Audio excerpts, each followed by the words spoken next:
हमारे देश की फैमिली सिस्टम आज भी दुनिया के आकर्षण का केंद्र है।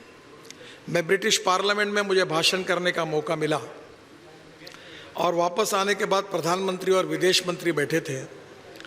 उनने मुझे पूछा कि आपके देश की सबसे बड़ी समस्या कौन सी है। तो मैंने उनको कहा कि हमारे देश की पॉपुलेशन बहुत ज़्यादा है और गरीबी और भूखमरी हमारी समस्या है।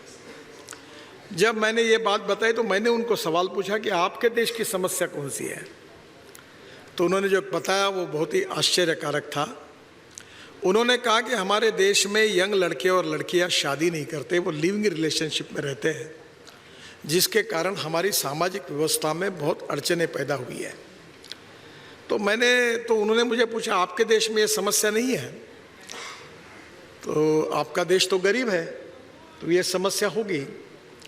तो मैंने उनको कहा कि ये समस्या नहीं के बराबर है। तो उन्होंने मुझे पूछा ये कैसा हुआ। बोला इसका कारण हमारे संस्कार, हमारे जीवन मूल्य, हमारी परिवार पद्धति और उन संस्कारों से प्रगल्भ, गरीब भले हो पर वो संस्कारित हो, और इसी के कारण हमारे देश में ये समस्या नहीं। यही हमारी सबसे बड़ी ताकत है, शक्ति है। राष्ट्र सर्वोपरि, ये थीम मुझे बहुत पसंद हुई, क्योंकि हम लोग सब कहते हैं जिन संस्कारों में पले हैं उसमें हम बचपन से एक गीत दोहराते थे, हम दो चार रहे न रहे तेरा वैभव अमर रहे माँ। यानी राष्ट्र की सर्वांगीण उन्नति और विकास के लिए हम समर्पित भाव से काम करेंगे। यही भाव हमारे सबके मन में है और मैं यही मानता हूँ कि यही हमारी सबसे बड़ी शक्ति है। और हमारे देश को हम माता के बराबर मानते हैं और इसलिए रिपब्लिक टीवी को मैं अभिनंदन करूँगा, धन्यवाद दूंगा कि हमारी राष्ट्रवाद की सोच का राष्ट्र सर्वोपरि इस थीम को उन्होंने चुना है 2023, और इसलिए मैं उनको बहुत बहुत शुभकामनाएं और शुभेच्छाएं देता हूँ। देखिए, हमारा देश समृद्ध है, संपन्न है, और आदरणीय प्रधानमंत्री जी का ये सपना है कि हमारे देश को दुनिया की, वर्ल्ड की तीसरी इकोनॉमिक पावर हमें बनाना है। हम 5वें नंबर पर हैं और ये अगर करना है तो आने वाले समय में futuristic technology, futuristic vision, futuristic policies, इन सब बातों पर सभी क्षेत्र में हमको विचार करना होगा। मैं बहुत बार एक बात याद रखता हूँ कि you can donate I but you can not donate vision. और हमारे विचार परिवार में दत्तोपंत ठेंगड़ी जी करके महान विचारक थे, वो बहुत अच्छी बात कहते थे। वो कहते थे every politician thinks about his next election and every socio economic reformer thinks from century to century. तो मुझे लगता है कि बहुत अच्छी थीम है ये, और आने वाले 50 साल में ये देश कैसा होगा, इसका विजन क्या होगा, इसके ऊपर आपने कार्यक्रम रखा, इसलिए मुझे बहुत खुशी हुई। एक फिलोसोफर ने सही कहा है कि you can donate I but you can not donate vision.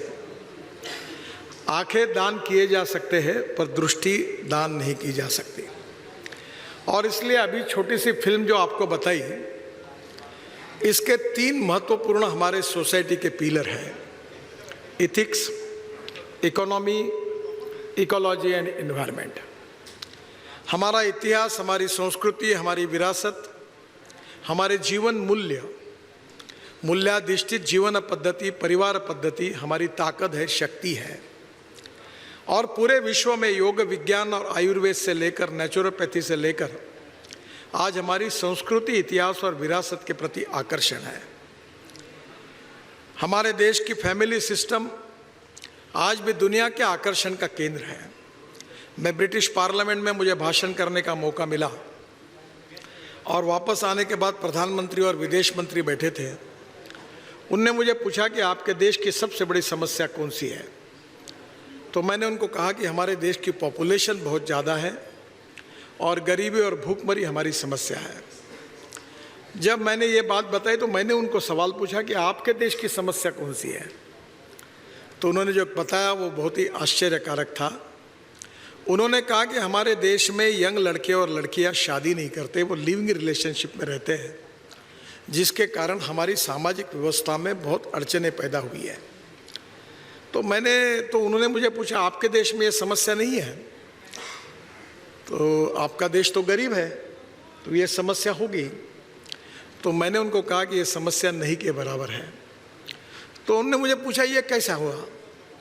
बोला इसका कारण हमारे संस्कार, हमारे जीवन मूल्य, हमारी परिवार पद्धति और उन संस्कारों से प्रगल्भ, गरीब भले हो पर वो संस्कारित हो, और इसी के कारण हमारे देश में ये समस्या नहीं।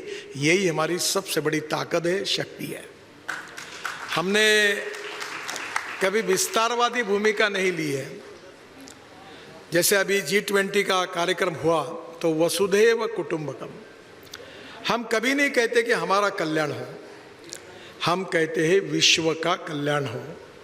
और इसी भाव से आने वाले समय में हमारे राष्ट्र को अगले 50 साल में हम किस प्रकार से विकसित कर रहे हैं, इसका मैं थोड़ा संक्षिप्त में आपके सामने अपनी बात को रखूंगा। सबसे पहले मैं हमारे रोड सेक्टर में आज बड़े प्रमाण पर हमने express highway, green express highway, 32 economic corridor और ग्रीन एक्सप्रेस हाईवे हम बना रहे हैं। ग्रीन एक्सप्रेस हाईवे का मतलब है कि वो पूरी तरह से नई अलाइनमेंट है।